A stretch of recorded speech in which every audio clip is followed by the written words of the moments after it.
Hello, Bobby Torres of Frightbox Recording here. And today I have Mr. Jesco from Acoustic Insider on the show. Now, if you're not familiar with Jesco and his channel and his website, he helps musicians like you and I treat our rooms regardless of the space that we're working in, so we can achieve mixes that translate without all of the voodoo. So Jesco, I'm happy to have you on the channel. And I have some really good questions that certain members of my email list have submitted that they want to pick your brain about as far as treating their room and achieving more professional results. So excellent. Let's do it. Awesome, man. So let's dig in. Okay, so question number one comes from Mr. Lee Armitage. The room where I mix, it's a small bedroom that has been converted into a studio. I have a small pair of PreSonus Aries 3.5 monitors behind me where I have my wardrobes. I've heard that opening the doors is good for acoustics. I've also heard that packing towels behind picture frames can also make for good acoustic treatment, which is what I'm thinking of doing. And can you advise if this is a good choice? The room is carpeted with only really the wardrobe as a hard surface. Yeah, so first of all, hey Lee, thanks for the question. There's a couple of things to think about here just to understand in what, like the bigger context of what you are doing and kind of the question in itself. So first of all, let's think about the individual parts. So the wardrobe, definitely any type of fabric, any type of material, extra material in the room is going to absorb some sound. Obviously, these materials were not made to absorb sound there, so it's kind of questionable how good they are, how efficient they are at doing that, but any little bit helps if you don't have anything else in the room. And so definitely keep those doors open. That will reduce some of the reverb time in the room, and just reducing the reverb time in itself will improve how you hear your speakers to some extent. Same goes for those packing towels.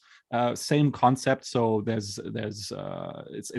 more about reducing the general amount of reverb in the room.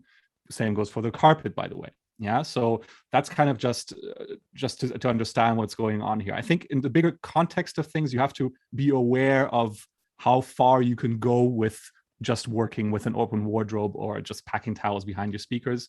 Because in acoustics, it's all about how much of the reflective surface in your room you cover with absorption. Yeah, so it's a game of how much surface are you covering.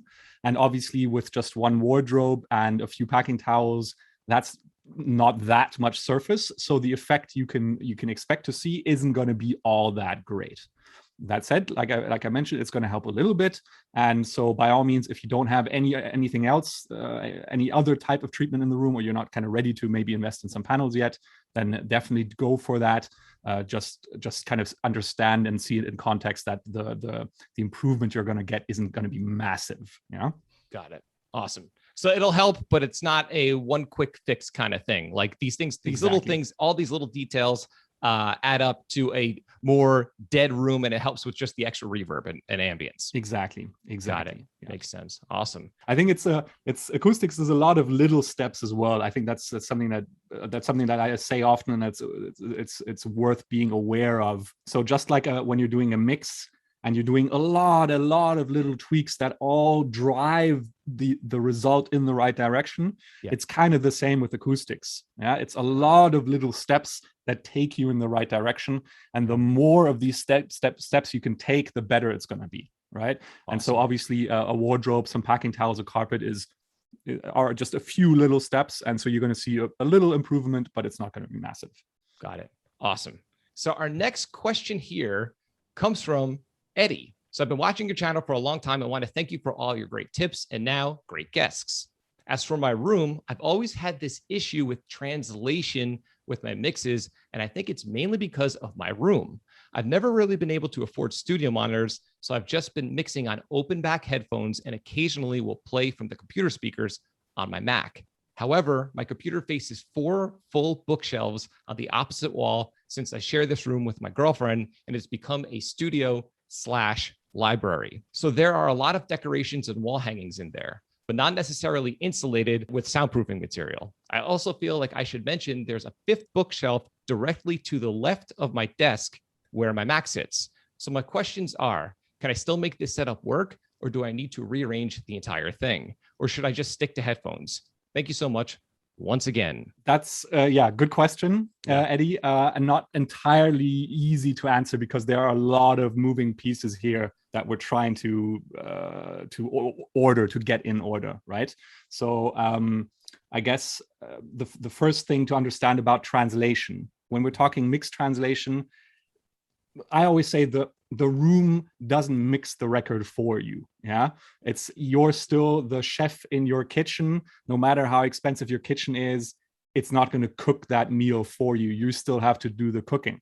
The kitchen, your room, your studio can only help you do a better job. It can help you do a more refined job. It can help you do it quicker. It can help you do it more reliable. But you're still the one who has to do the job.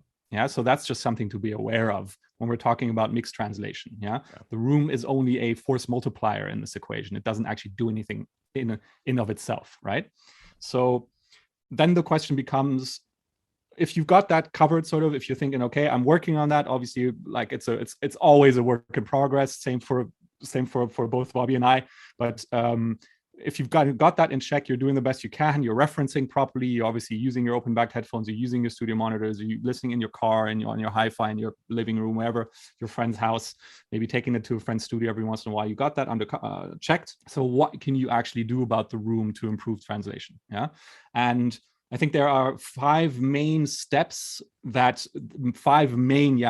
big steps that all kind of have their own little sub-steps, but five main points that you want to look at. And they're actually the ones that I teach in my home studio treatment framework, which I'll talk about in a bit, which you can also download at the link in the description. If you're kind of in the process of figuring all this out, I definitely recommend you download that. But the first step in all of this is making sure that your listening position in your room is in the correct spot. And this is all about low end balance. Basically, you don't get to pick your listening position. The room, in contrast, the room has a certain low end response, and you need to make sure that you're sitting in the right spot in the room so that you get a balanced low end. So the room basically determines the listening position for you. And that's the first main thing that you want to look at. So when you're judging all of this that you told me about, have you actually made sure that you're in the best possible spot with your listening position? And so obviously, if this is like you're sharing this room with your girlfriend and it's like half a library, sometimes this is difficult to do and there are compromises to be made, or you have to compromise. But it's still worth at least testing and figuring out where your ideal listening position should be, even if you then can't actually make that happen just yet. But at least you know what it is you're compromising on and how big that compromise, how big that change in low end response is. Yeah, so that's the first thing. And the second thing that I'm going to mention here as well is speaker placement. I mean, you said that you do a lot of your open back headphones, but even with your computer speakers, or if you do get some speakers anytime soon, which by the way, I do recommend you get, even some budget studio monitors with like a 5-inch woofer, something like that is a good investment at this stage. And just make sure that you're getting a proper soundstage, a proper stereo image, so that you can hear the details of the music as best as possible. And that includes things like space, like reverb times or reverbs, delays, all sorts of spaces, depth in the mix. All this you can really only tell if your speakers are set up right. And that's one of the main problems that I tend to encounter when people come to me and they're just like, I need to change up all my treatment. I can't really do reverb. I can't really do like dynamics and stuff. And like my balance is all off. And I'm just like, the first thing you want to check, are your speakers positioned correctly? Because if you don't have a proper stereo image, you're not getting a proper phantom center, then you won't be able to tell any of this stuff, no matter how well your room is treated. Yeah, so that's kind of the first 2 of 5 steps that I recommend you check, and you want to go through in that order, right? So just make sure you look at that, you make sure you get everything out of each of those steps, and you move through them in that sequence, and hopefully that should improve your ability to create mixes that translate. Love it, man. Super informative. Super informative. Yeah, I found the same to be true. Studio monitors, you really do need them as far as hearing, like you were saying, the depth and a lot of those details that you wouldn't be able to hear on a regular set of computer speakers, in my own experience. Yeah, I mean, computer speakers have their place, or they have a potential place in this referencing. Oh yeah, kind of your referencing system. And Bobby and I, you and I talked about this in our call last week, there's a place, I think, for any type of speaker, as long as you know what the strengths and weaknesses of that particular system are, right? Phone is a worthwhile referencing system, but don't expect to judge like deep bass on your phone, you know?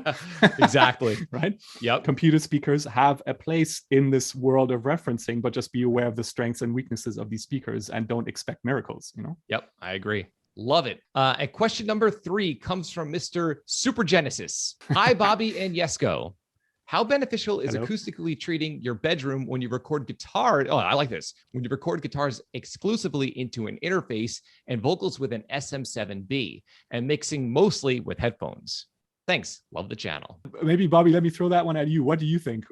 Well, as far as this is just my own opinion, my own experience, as far as tracking guitars, the room you're recording in, I mean, as long as you know that your tone is relatively decent at the source and you're listening on headphones and listening even through small monitors, that's not going to make or break it, because there's no actual, the room you're recording in, you're recording direct, right? And he's saying the SM7b, which is a great mic. That's my favorite mic for recording. And it really does eliminate most of the ambience in your space. But I could tell you from experience that even with an SM7b, if you're recording in a completely untreated room, you will end up with room spill in your vocal mic that you can't get rid of. So my opinion is you need to do something with your room when you're recording vocals. That's my opinion. What's your opinion on that with tracking vocals in a completely untreated room? Or how much treatment do you think you need even? Yeah. And I mean, I think this is something we touched on last week, but ultimately vocals are kind of the most difficult part in this recording world, right? And I think the person asking the question, what was the name? Super Genesis? Yeah, Super Genesis. Super Genesis mentioned that that they record guitars directly into the interface or into the preamp. I can't remember, something like that, right? That's common in my genre in metal. It's very common where we record DIs and we don't use real amps, all amp sims, all programmed drums. But obviously we haven't come up with a way to program vocals yet, so vocals still have to be real. Not that recording DI guitars isn't real, but you know, vocals is an acoustic. You have to, we need that transducer. So but so just kind of to cover the guitar side, obviously there isn't really any point at which the sound enters the room. No, it goes straight from the guitar straight into like electrical signals and into your recording software, right? So there's no room. The room plays no role in that. But when we're talking vocals, it's very difficult to put a vocal with a room ambience that doesn't fit the song, the music, the genre, whatever, of what you're trying to achieve with the mix. If the vocal ambience, the room sound doesn't fit that, it's pretty much impossible to kind of crowbar that into a different direction. We have these DV reverb plugins, and I don't know, Bobby, if you worked with those at any point, but like every time I try them, I'm just like, yeah, to some extent they can reduce the issue to a little bit, but like you can't get rid of the room sound. And this has a lot to do with early reflections. So reflections that happen, that arrive back at the microphone in the very first short period directly after the direct sound. So we're talking the first kind of 50 milliseconds, 100 milliseconds. And those reflections, our brain won't be able to tell that they are reflections, and they mold with the dry sound and kind of mess it up both tonally and well, in this case purely, mainly tonally. And there's not much you can't change that. It's baked into the sound. And so so you want to be careful with room sound when recording vocals, and dynamic microphones certainly help. But even getting really close to dynamic microphones, while you reduce the room sound, you do get still a very kind of spiky, very dynamic vocal track. And it can be quite difficult to balance that properly in the mix, to tame that, to control that, So even with a dynamic microphone, some distance to the microphone helps to just like settle the vocal sound and just balance it out. But if your room doesn't permit that, because now the room part of the sound is too great in relation, you got to find a certain compromise there. You got to sort of find a middle ground there. So Any way you can reduce the ambience of the vocal room, sorry, any way you can reduce the sound of the room in the recording will definitely help. And those reflection filters can help. That's definitely one thing that helps a lot.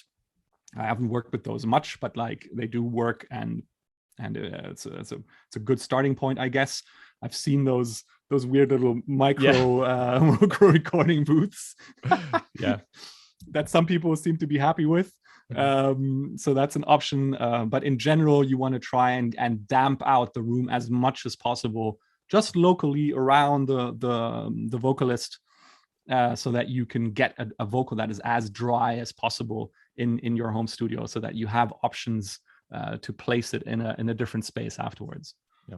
Good stuff. I couldn't agree more, man. Yeah. A lot of times when I mix projects that were home recorded, that's one of the biggest problems is room spill in the vocal mic. And it's even worse when you use a condenser mic. If you're using a large diaphragm condenser and you're in a room like the one I'm in right now, forget about it. It's just tons of room spill, and your brain knows, like you said, it's baked into the track. Your brain hears the listener might not even be aware of it, but the early reflections, you hear it, and you can't, and it's very difficult to get rid of, if at all. It's pretty much impossible, in my opinion. Awesome. So up next on the list, question number 4. This comes from Axel Lande. Question for Jesco. I'm having trouble with the bass guitar when mixing metal.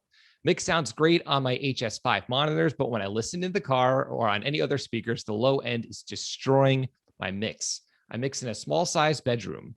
How should my room/setup be? Do I need a subwoofer? My room is furnitured, but not treated specifically for mixing with bass traps/panels, etc. Hope you can help me out. Okay, so I think Bobby, you need to take over once we talk about the mixing part.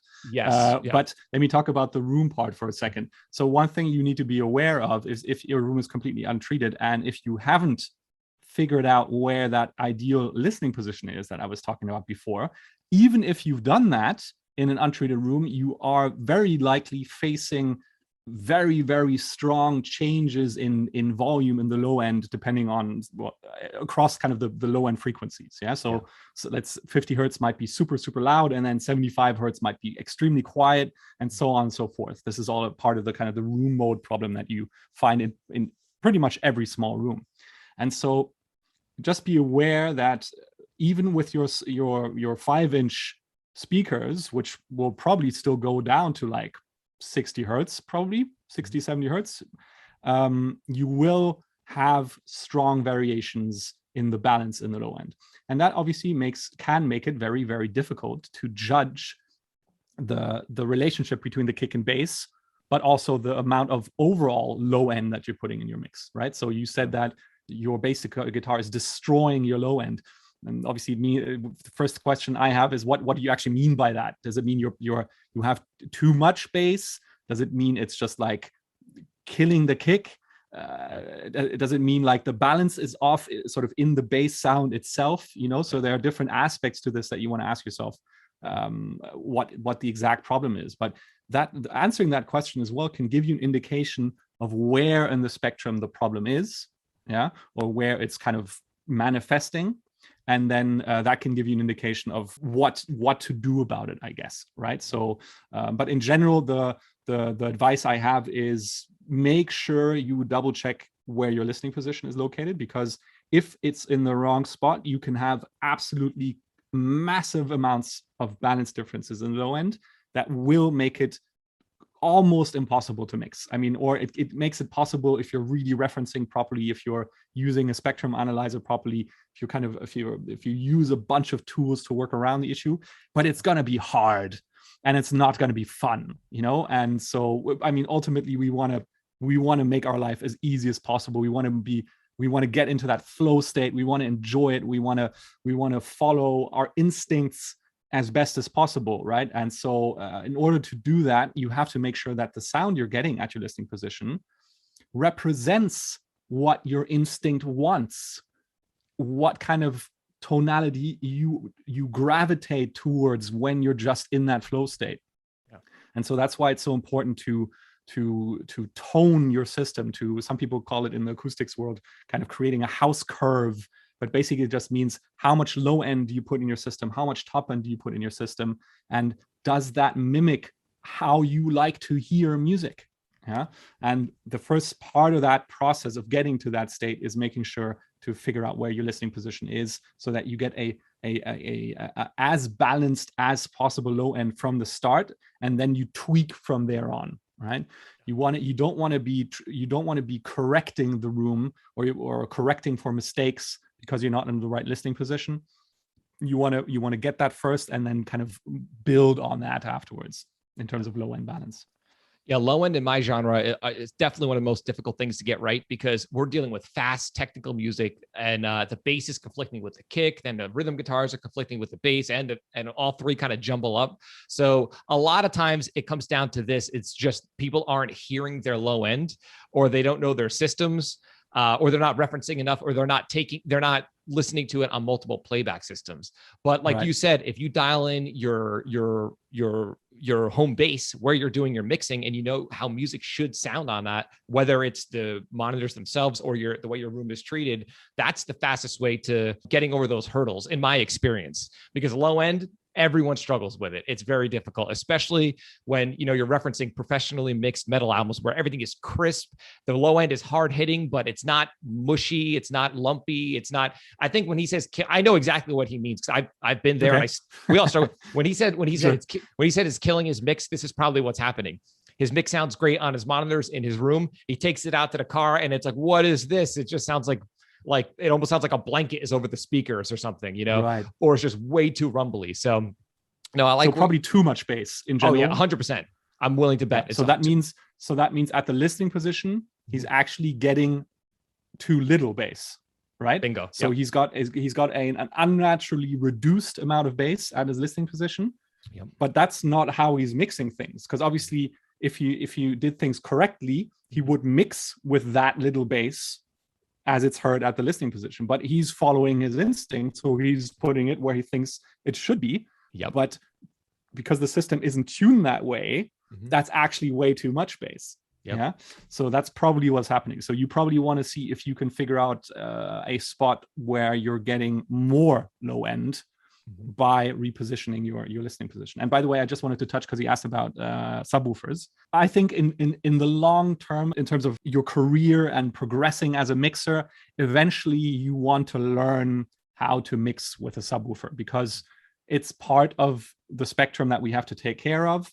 And ultimately, you need to learn eventually how to control those low frequencies as well. But it's especially in a completely untreated room, the subwoofer is going to basically play into the same unbalanced situation at the low end that you already have, and it's just going to make it stronger. This imbalance is created mostly through this room mode pattern that you're seeing in your room. So there's a certain number of room modes that get built up between different surfaces at different frequencies across the low end, and they will cause these huge peaks and troughs in the spectrum in the lower frequencies. But if you put a subwoofer into that same room, it's just going to agitate those room modes even more potentially, or just lower down in frequency.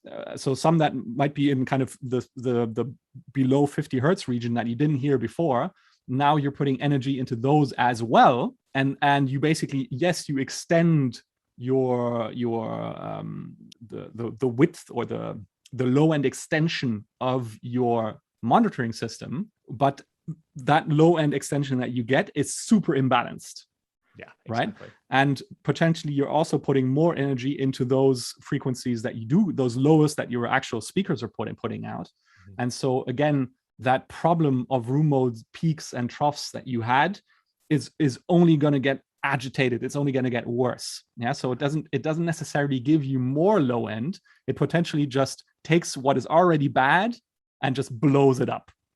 Yep. And so my tip, and you'll see that in the home studio treatment framework, is you only want to start including a subwoofer really once you've managed to set up in the best listening position, in the best possible spot for that, because that will give you the best possible balance in terms of these room modes. And now if you pump more energy into that, It's not just going to blow it up even more, but it is going to extend or give you more low frequency extension without actually making things worse necessarily. Yeah.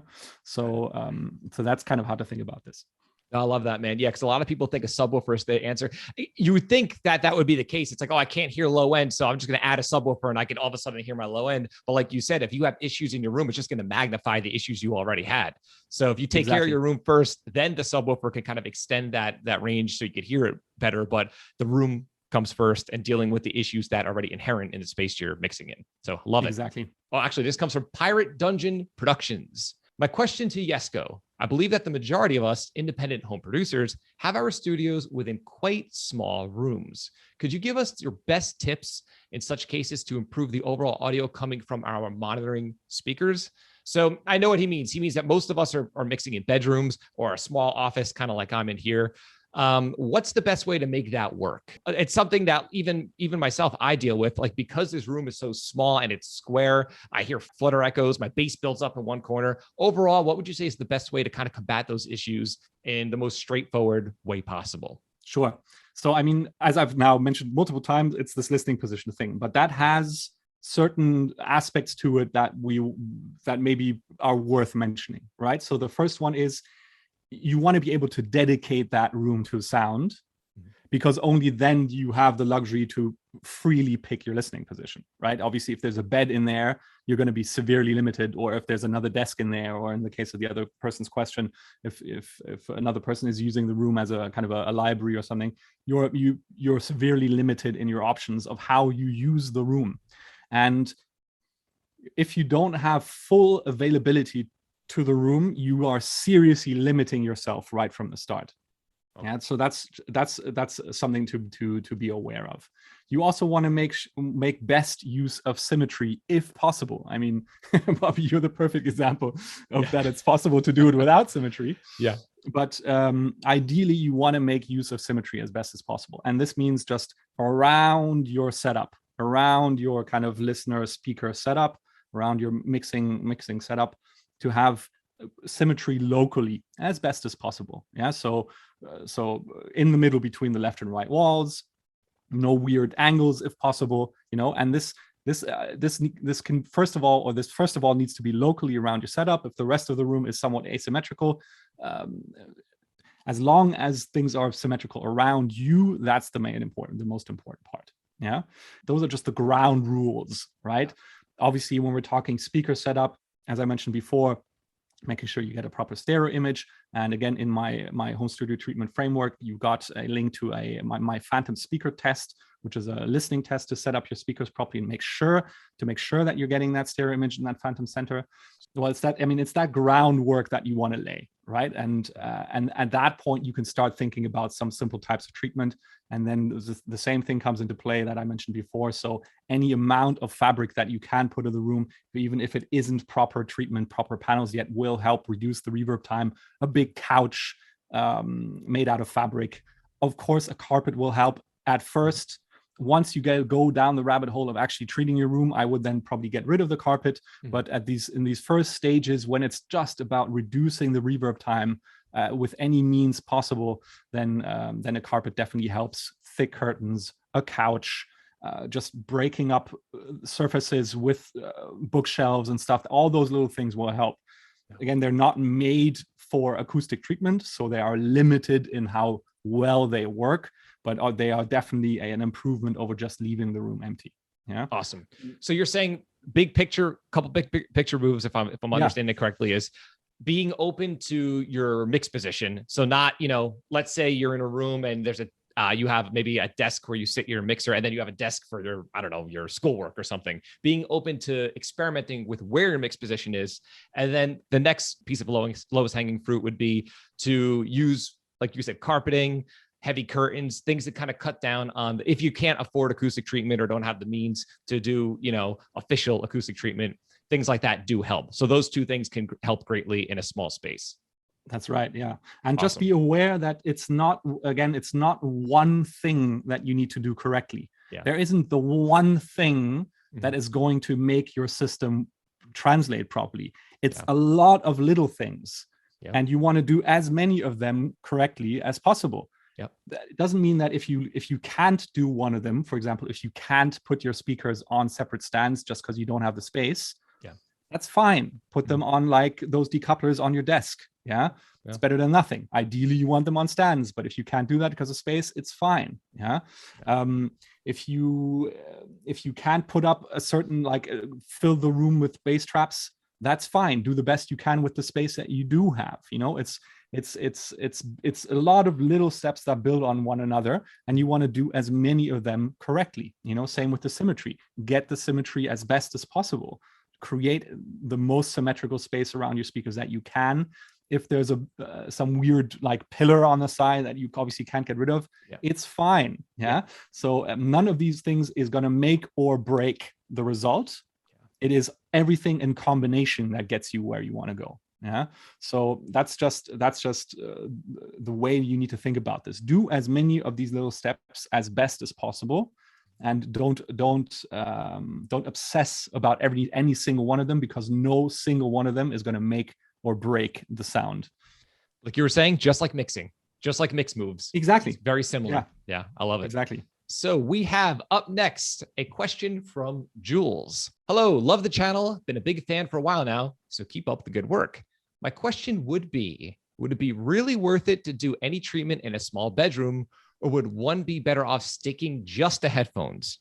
For example, I'm in a small space, 13 by 10, and half of the space is taken up by a bed and my desk. Yeah. So, I mean, again, I think it touches on some of the points that we mentioned before, right? Unless you can dedicate the room to music and to make the best use of the room, you're severely limited with what you can do. Yeah. So sure, you can put up a few kind of panels to reduce the reverb time even further than what you've already got.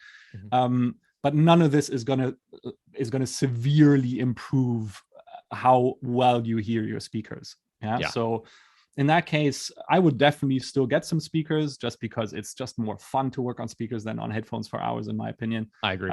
But at that point in your kind of studio career, or in your studio journey, let's call it, of developing your own studio, you probably still want to rely heavily on headphones, just because the room itself won't be able to give you an honest representation of what's going on. And sure, you can work around that, and you can deal with that, but it's probably gonna be pretty hard, especially learning the skill of mixing, the skill of kind of recording, of judging EQ, judging compression in that kind of space is a tough job, you know. So at that point, it's probably okay to just rely on headphones mainly, have the speakers to kind of switch it up every once in a while. But if you're making critical decisions, go back to the headphones. Yeah, love it. Love it. Yeah, I would go crazy. I mean, I do mix on headphones myself to check low end, but I always need both to be just in headphones all the time. People make it work. There are people that make it work, but I think even if you do make it work, it's good to be able to reference, at least on a small pet, even if it's inexpensive studio monitors in an untreated bedroom. That's my opinion, at least in my experience. Yeah, and good headphones, a good set of headphones you'll never stop using them. Like headphones have a very solid place in any sound engineer's workflow. And getting a very good pair of headphones right at the start of your journey is the best investment you can make, because you will hold on to that for 10 years, 15 years, 20 years potentially, depending on what headphones you get and how kind of sturdy they are. But they will be a solid referencing tool in your workflow probably until you die. So might as well invest in something good right from the start, and just start with that, and then build onto your referencing system with speakers and so on afterwards. Couldn't agree more. Up next, a question from Davor. Hi, Bobby and Jesco. My question relates to treatment of slanted ceilings, in particular when it's the front wall that's slanted. I can't add clouds above my monitors, and I can't really approximate how reflections from slanted ceilings would behave, but I came up upon information that monitors should be placed under the slanted ceiling. In my case, when the back and side walls are still normal and the monitors face the longer side. Also, the slanted ceilings puts the limit on my monitor's height when I want to put them at the correct distance from the front wall and to achieve that 38% rule of the listener's position. I put some broadband absorbers with an air gap on the back wall and side walls already, but due to limited space of the slanted ceiling, I haven't put any bass traps in the corners of the front wall. Essentially, there's a part about placement, and then there's also about practicality of adding bass traps in the corners and possibly absorbers on the slanted ceiling itself. Big fan of both channels. Best regards, Davor. Awesome. That's a good one. That's a good one. I'm wondering about that myself. Yeah, Davor. So let's sort some things. So this is the perfect example why you need to actually test for your listening position and not just go by rules of thumb. Okay, so this 38% rule that you mentioned of placing your listening position only really works in square rooms with fully reflective surfaces, right? So this rule is derived. This rule, it's actually a guideline. Even the person who came up with it says this is just a starting point. You need to test beyond it, but it only works. The theory only works in a perfectly reflective square room, because that's where the pattern of standing waves is predictable. And this refers to the standing wave, the room mode between the front and the back of the room. And actually, if you kind of look at the math a little bit, you can figure out that the best balance of energy from front to back in your room is going to be at 38% in theory of the length of the room, 38% of the length of the room in theory, because that's the pattern of standing waves that you have in a square room.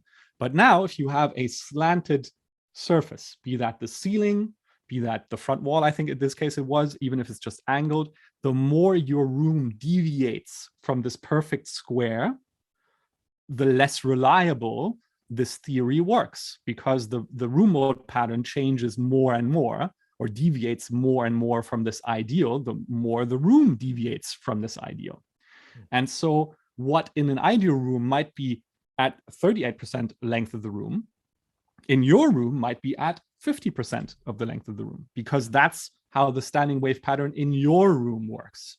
And so that's why you need to test for it. This is something that in a home studio, you need to test for your listening position. And again, in my home studio treatment framework, you can find a link to the bass hunter technique, which is a listening test that I've developed specifically for this purpose, to create a scenario in your room, create a test environment where all the standing waves are excited, and you can use your ears to figure out where that best spot of that best balance is.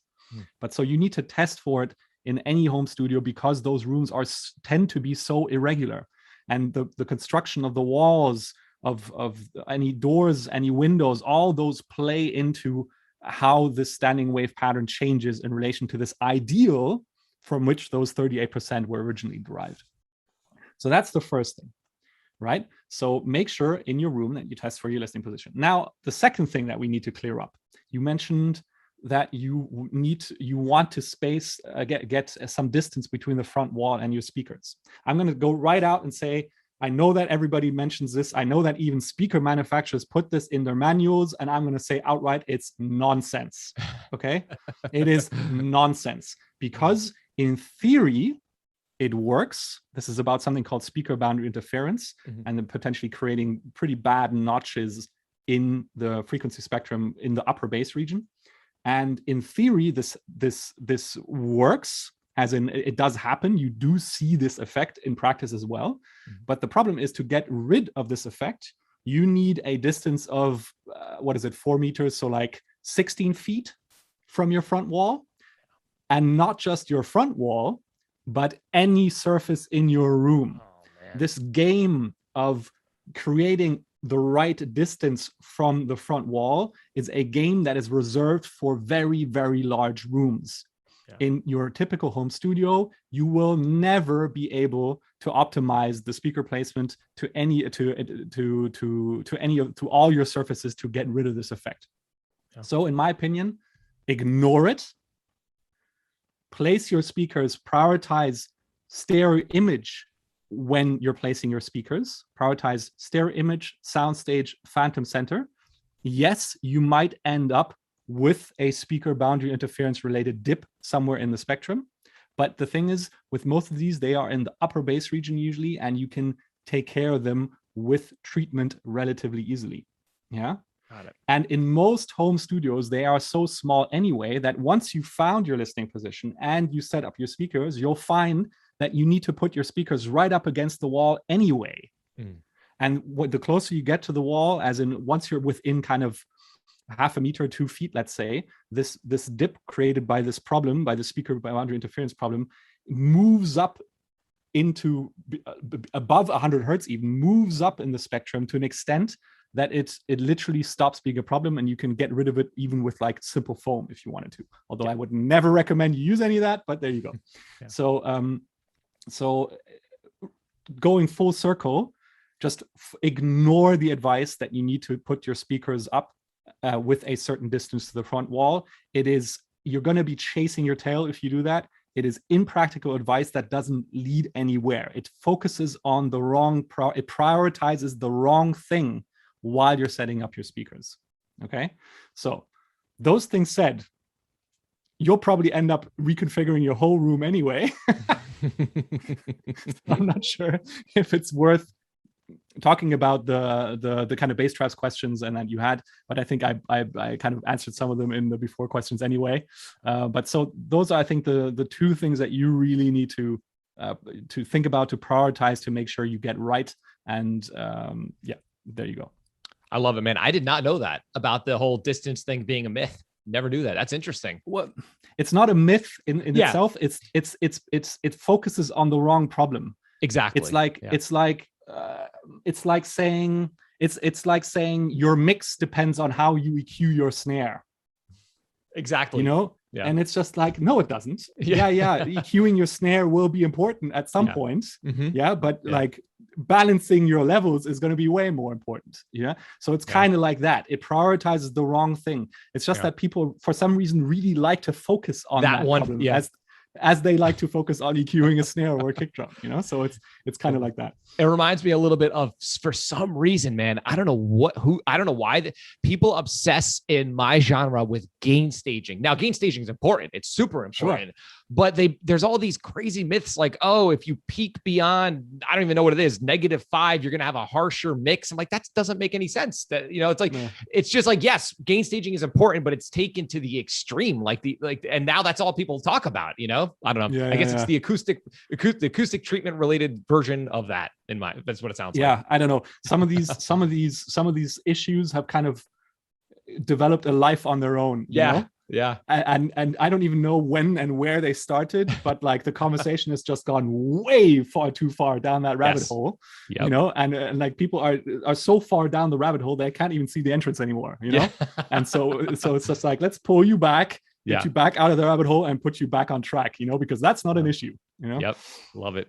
Mr. Craig asks this: my studio is 2 meters wide and 3.4 meters long, a rectangle. The speakers are positioned at one end about 400 millimeters away from the wall and are set up so my mixing position is in the equilateral triangle. I've acoustically treated my studio with bass traps in the corners of the room, plus acoustic panels at the mixing position, the myriad method. It has helped a lot. However, I'm getting a low-end buildup. Out of frustration, I bought Sonarworks reference to track down what was going on acoustically. Turns out I have a 6 dB buildup from around 100 to 400 hertz and a 1K bump. Otherwise, everything else was sweet. I did some research, and that 1K bump is normal for my Yamaha HS5 speakers. When I apply the Sonarworks corrective curve, I'm finding it hard to get the bottom end right. Seems to come out boomy when I play the songs on other systems. Any thoughts or advice? Thanks, Craig. Okay, Craig, good question. And it seems like you did a lot of things right, actually. Yeah. So that gentle build-up in the kind of low mids, I see very, very often. So it's kind of it seems to be a typical thing in these small rooms that we get this energy build-up, generally speaking. Yeah, there are some other effects that also play into it. One thing that you mentioned, a peak at 1K. The first thing that I think, maybe that's part of the desk reflection.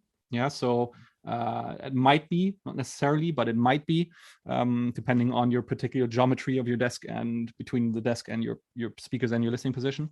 But that all seems to be quite normal. And if you're not getting a massive amount of variation in the low end, that's great. Yeah, so that's a good start. Sonarworks should be able to alleviate those problems to the extent that they are not really an issue anymore. So I think, again, you're on track. Now, you do mention that your mixes end up boomy, which is the same thing that we just mentioned before in the other question. It means your system isn't giving you enough low end. So it's not giving you enough low end. You're mixing it at the level that you think that it feels right instead of where it should be. Yeah. And obviously, what actually happens if you play it on other systems where the low end actually is reproduced in the right way is that you're getting too much. So it's the same situation. You're not getting enough low end from your system, and you need to find a way to increase the low end to some extent. Obviously, all of this is relative, right? I mean, this whole balance thing, this frequency response thing, just like with a mix, it's all relative. If you reduce the amount of low mids, it's going to sound like you're getting more bass. Yeah. If you reduce the amount of high end, it's going to sound like you're getting more mids and some more bass in relation. Yeah. So it's a matter of relationship, of contrast between these different layers. And so I'm a bit surprised that, to be honest, that you're still getting that problem if Sonarworks is effectively taking care of that low mid bump. Especially Sonarworks has a number of tweaks that you can make, basically, right? Yeah. So one of them is a tilt EQ, I believe. I think there's a tilt EQ in there, which you should experiment with, right? So there's a number of these settings that you can use to tone the system. That's what I was talking about before, right? To tone, to change the balance, the tonality of your system to better represent what you want to hear intuitively. And so that's what you should probably be playing around with to see if you can get it more closer to what you expect to hear intuitively. Yeah. So I'm just curious, Sonarworks, I'm not familiar with it. It's a room, sure. It's a program that analyzes your room and makes up for the deficiencies in your room. Is that what it does? That's how it markets itself. Okay. Or I think that's how people market it. I don't even think it's called, I'm not entirely sure whether it says it's room correction, but basically what it does is it basically slaps an EQ on your speakers. Yeah. Okay. And the simplest way to understand it, it's kind of the same as putting an EQ in the last insert slot on your master fader. Yeah. And then EQing the output from your system to compensate for some of the deficiencies that your room is causing. Got it. Obviously, it works only in the kind of the bubble around your listening position. And Sonarworks does about 30 something, 32, 35 different measurements all around your sweet spot. Yeah. To come up with something that works in this entire area. Yeah, because obviously the room response or the way the room distorts the sound changes so much from position to position that one EQ curve that might work here isn't going to work here. Yeah. And so what the program does, it takes a lot of different samples and then finds an EQ curve that works for all these positions. And so in that way, it can compensate for some of the deficiencies of your room. Not all of them. There are limitations in what is possible, but that's basically how it works. I'm going to assume this is something that you kind of do, like if you're treating your room, this is like the icing on the cake kind of thing. Exactly. Got it. Exactly right. Yeah. So obviously the main thing is, just like with an EQ on your speakers, on your master bus, that's not going to reduce the reverb time in your room. Yeah. That can't change the decay of your room. Once the energy is in the room, no filtering on the speaker itself can change how the sound bounces around in your room. And so it's kind of a static change in that way that only affects the balance. And acoustics is always two aspects. It's tonality, it's frequency balance, and it's time. It's decay, it's reverb time, it's reflections. And so it's these two aspects that you're improving. And the funny thing is, what most people miss is that you're actually always just working in time because the time thing affects the frequency thing. Yeah, with an EQ, you can directly change the frequency thing, but in the real world, something like an EQ doesn't exist. You can only damp reflections or damp standing waves or generally cut down reverb time. And these are all time-related efforts. And they, in turn, improve the frequency response. That's why when you're doing acoustics, you're to some extent you're looking at the frequency response, but what you're really looking at is the time response, and you're changing that, you're improving that, and the frequency response will will improve automatically as you do so. Yes. Awesome. Makes sense. It's reminding me back when I was at college and I took a class on acoustics. That was the big light bulb moment for me. It's like, oh, wait a minute. Certain frequencies take a certain amount of time to develop and they all affect each other, and comb filtering. And that's even, when you're miking a drum kit, if, for example, if you have some kind of comb filtering between your kick and your snare, all of a sudden, if you turn up your kick drum mic, your snare starts to sound hollow and strange. That's, right.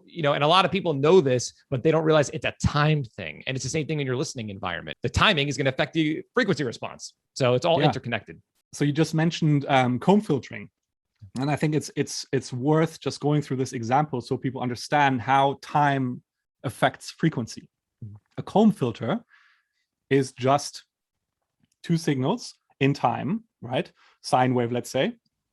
And if they are not in phase, right, one is slightly delayed to the other, then there will be parts of that sine wave, of those two sine waves, where they will interfere. First of all, they will always interfere. And depending on how the phase relationship is between the two, some parts will add and constructively, and some will add destructively. Yeah. And so it's always, when we're talking about a time thing affecting frequency, it's always direct sound, reflection, or some other second version of the same signal that is delayed. And when they get delayed, they start interfering in a way where you get constructive and destructive interference. And that's what it creates the comb filter in practice, right? And so that's how time relates to frequency. If you get rid of this second signal, or if you just reduce, well, let me just do it this way around. If you have the second signal, it's delayed, but now you reduce its energy by damping it with an absorber, for example. Obviously, the interference it causes can't be that great, right? Neither can the two signals sum to a crazy amount, nor can they destruct each other, cancel each other out to a crazy amount, because that second signal doesn't carry as much energy. And so that's what we're trying to do in essence with acoustics. We're trying to reduce how much energy, how much sound the room reflects back to the listening position that can then destroy the direct sound. Right? We're trying to reduce that impact so the direct sound remains as pristine as possible. Yeah.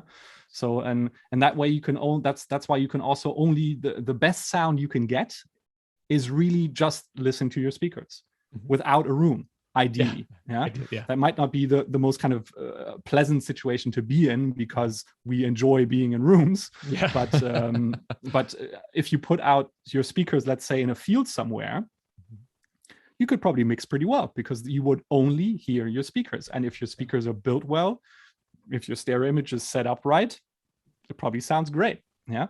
And so that's what we're trying to do with our rooms as well. We're trying to reduce the impact of the room on the direct sound, because the higher the energy is that comes back from the room, the more it can destroy that direct sound and cause comb filtering, but then also mess with the perception of like localization of where things sit in the stereo image, and basically affect the detail of your stereo image and all that. Love it, man. Well said. Even I can understand it, which is good. Makes perfect sense. Great. Okay. Up next, we have a few more questions. This comes from Ashton. I have some questions for Jesco. How bad is it putting your monitors on the edge or the corner of a square/cubic room as opposed to the center, even if acoustically treated? So that's question number one in his short list of questions. Okay. Let's start with that one. Well, obviously it depends on how well that treatment works, let's say. Yeah. This plays right into what I just said. If the room is so well treated that it doesn't reflect energy back, then who cares where you place your speakers? The room, the speakers don't see the room anymore, because the room reflections are completely absorbed. Yeah. So as a thought experiment, which I guess this is to some extent, if the room is well treated, your liberty to use the room, to place your listening position, to place your speakers grows. Your options grow the more you treat the room. There are some limitations, but as a very generally, you could say it like that. Yeah. Got it. Awesome. And the second part of his question here, how important is floor/ceiling treatment as opposed to just treating your walls and maybe a carpet? It's just as important, right? So again, acoustics is a lot of little steps. Treating the ceiling is one of them. Treating the floor ideally should be one of them as well, but obviously we have to walk on something. And so the floor reflection, even in the best treated rooms, is still evident in the sound. That's why you never get a properly flat frequency response. You can approximate it, but if you get to something like, so let's say plus minus 3 dB with 1/24th octave smoothing, that is like world-class flatness. Yeah, most of us home studio people will never get there. For me, if I can get plus minus 3 dB with a 3rd octave smoothing, I'm happy. That's very, very good. But in general, the floor reflection is the last reflection that always remains. You can kind of break it up if you do it, if you place your desk surface cleverly.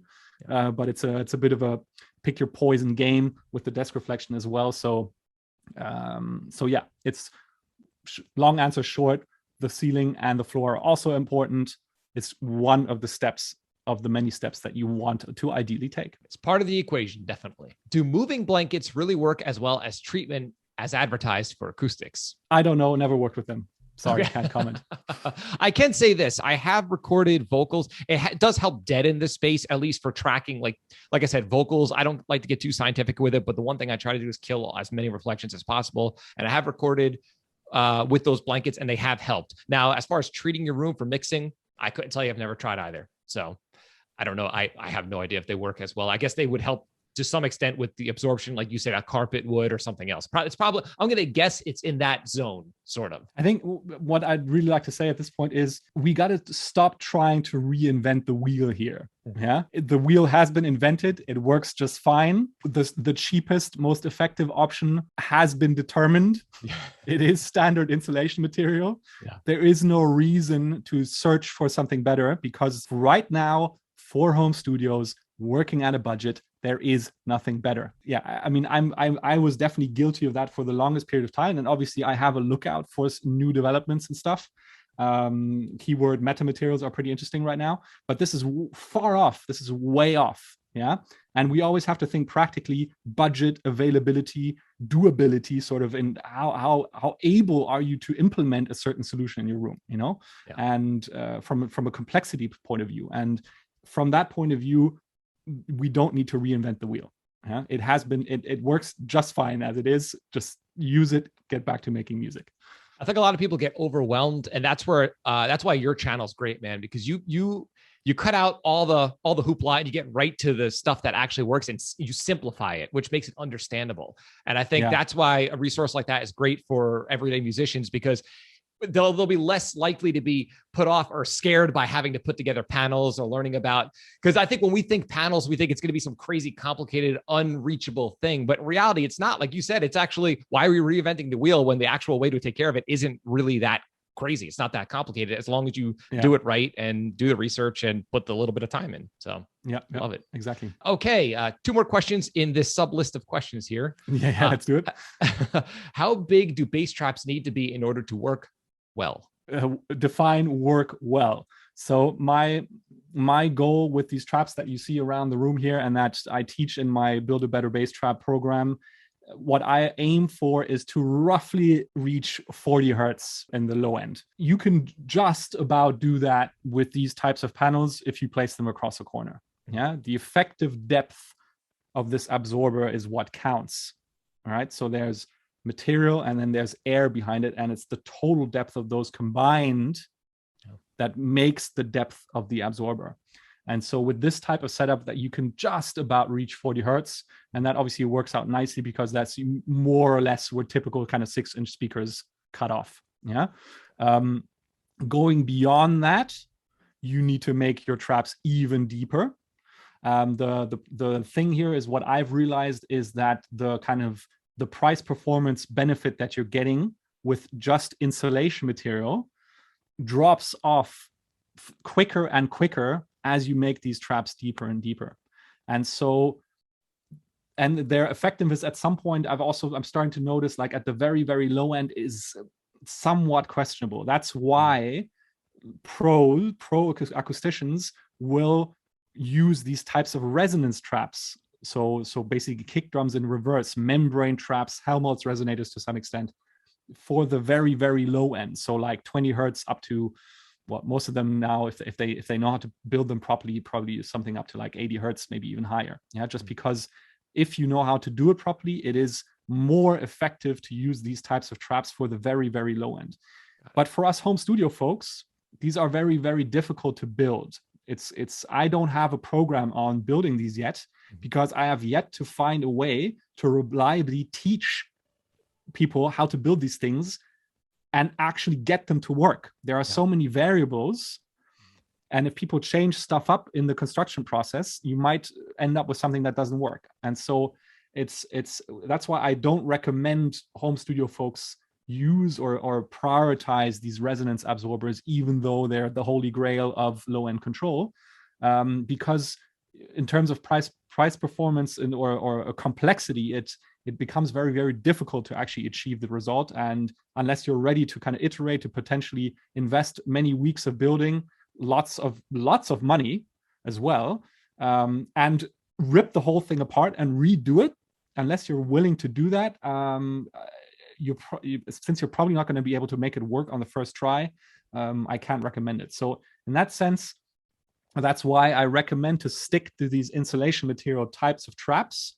There is kind of a threshold there in terms of price performance, and that's what these panels hit in my experience. Yes, you can go even beyond that, but if you're really aiming for the best bang for the buck, this is where it's at.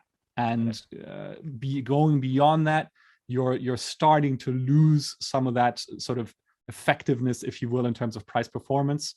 But if you want it to be even better, that's what you need to do. You need to make these traps even deeper if you're working with insulation material.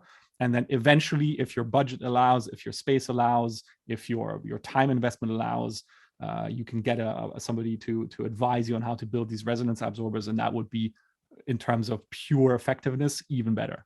But so that's hopefully gives an answer. So if I'm understanding correctly, the traps that are behind you that you teach how to build, they'll pretty much cover you to down to 40 hertz. Very roughly speaking, yeah. Okay. And when you're saying going beyond that, you're referring to going below 40 hertz. Yes, that's right. Okay. Or like going below 40 hertz in absorption capability, but also in terms of efficiency. Right. So these traps kind of their efficiency at 40 hertz is just about enough to get some control, but below that, there's not really much happening. Yeah. And so if you want to go both below and just improve the overall performance of the room at those frequencies, then you need to go deeper and or different style of absorption. Got it. But those pretty much, if you're covered, if you're utilizing those types of absorbers properly, meaning like you could still get a whole lot done with what you have behind you. I mean, I've been in this room for 7 years now. I've got a sub 12 somewhere down there, which plays down to, definitely down to, well, somewhere around the 20 hertz mark. Yeah. And I can see in the measurements that the room is not controlled at 20 hertz. Yeah. But then you also have to ask yourself, how often does the music reach that low? I mean, the regular stuff happens above 50 hertz. Yeah. You'll have energy drop down to 30 hertz every once in a while. And yes, parts of the sound of a kick drum, parts of the sound of a bass can reach that low. But what's the value of controlling those low frequencies for you? How high of a priority is that to you? That's really the question you have to ask yourself, considering that just controlling that range below 50 hertz, let's say, properly, is probably going to 10x the cost of your studio. Exactly. Yeah. So the price performance benefit is just massively skewed towards the frequencies above 40, 50 hertz. Yeah. So it's not just what can you do? It's do I need this, and can I finance it? You know, I love it. Yeah. And it's funny. I want one last thing and then we'll move on. Sure. This reminds me a lot of when people ask me about preamps. Now, this is just my own opinion. I know there's some heated arguments on both sides. I find that when it comes to preamps, it's the same thing with the skewed results. Like for me, a high-end transformer bass or tube preamp, that's just a slightly different color that you're paying for.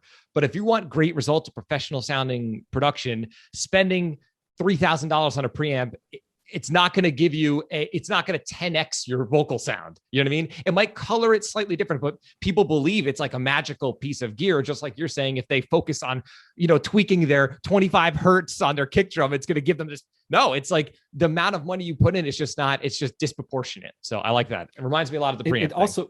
It matters where you are in your journey as an engineer, as a pro, but also as an artist. Yeah. Right. Exactly. Obviously, if you've been doing this for 20, 30 years and you have the skill and the desire to get those really low frequencies right, of course it will be valuable to you. And I'm all for it. You should have the possibility to create a space where you can really dial that in. Yeah. But it's a matter of do you need that at this point? And obviously also is it possible within the budget and the complexity of what you're willing to do, Exactly. And for home studios, I agree. You know what my answer is. Yep, totally agree. So finally, he asks, what are the most important spots to treat or soundproof a room? I guess he's asking what would be the places to focus on first? It's not as easy to answer as you might think, because to some extent it matters how bad your low end really is, how bad reflections affect your stereo image. But as a rule of thumb, it is probably best to just start with early reflections, right? So the standard kind of advice that you will find out there. So early reflections on your left and right wall is definitely a good place to start. The back wall, the front wall, all those will also create reflections. Same with the ceiling, yeah. And again, it's a lot of little steps. Ideally, you want to do them all. Yeah. So the question isn't really which one is the best, but maybe which one is the easiest for you to do. Start with that. Yeah. Yeah. So if it's easy enough for you to do the sidewall, start with those. If it's easy enough to do the front, start with that. If you've got those covered and the next easy thing is to do the ceiling, do that next, So it's because ultimately you want to do them all. I think the question isn't which one is the kind of the best acoustically speaking, but rather which one is just easiest for you to do, because doing a little bit is better than doing nothing at all. That's it. It's like getting started is important. Yeah. Sitting there and thinking about it for ages isn't going to change anything. You just got to get started. And so get started with what is easy to do. Yep. Just remembering that ultimately you really want to do all of it. So that's the process you want to, that's the journey you want to get on, basically. So start with the lowest hanging fruit first and then move on from there. Exactly. Exactly. Love it. So we're going to end on a bang here. And this final question is something, again, I'm wondering about. And it comes from Brian. He says, I'm really interested in this particular topic as I'm currently building a studio inside a previously converted garage. I raised the floor to control the room and still have to build one wall and a dropped ceiling. My question is, can I just use Corning 703 instead of sheetrock? Benefits? I'll attach some pics to this email to give you an idea of what I mean. He's asking if he could just use that in the walls instead of sheetrock. So I'm thinking that the way I interpreted it, it was like if he literally built the room out or the garage out only with that insulation, like I guess as panels. I've seen things similar to this where like it almost looks like fabric all across the entire room. I would say that versus putting up sheetrock and then putting up the panels there. Yeah, so he's asking whether you can just put up insulation material instead of drywall. Yes. Yeah, sure. But of course, a good idea. I mean, ultimately, that's what you're doing when you're doing a fixed installation acoustic treatment, right? In a way, that's what you're doing. Obviously, you kind of want to cover that up with something. So visually, mainly, so that you don't see the sheetrock, but so you don't see the insulation material. But just obviously be aware that what you're saying, what you're comparing is a wall and an absorber. And you're asking me, should you do an absorber or should you build a wall? Well, I can't answer that question for you because you need to be aware of whether you're trying to change the geometry of the room or put in absorption to change the acoustics. You're comparing apples and oranges here. Yeah, I think what it is, people get confused between soundproofing and acoustic treatment. Yeah. That's where there's this disconnect. I've noticed even myself where people will interchange those two, because obviously soundproofing is making sure the sounds don't get in or out of your space. And then acoustic treatment is controlling the frequency response of your room. So like you said, two different things. Yeah. So just be aware of whether you're trying to do soundproofing, aka isolation, or whether you're trying to do acoustics or improving the sound in the room. Those are two different things. And obviously, if you want to improve the sound, then you need to work with open insulation material.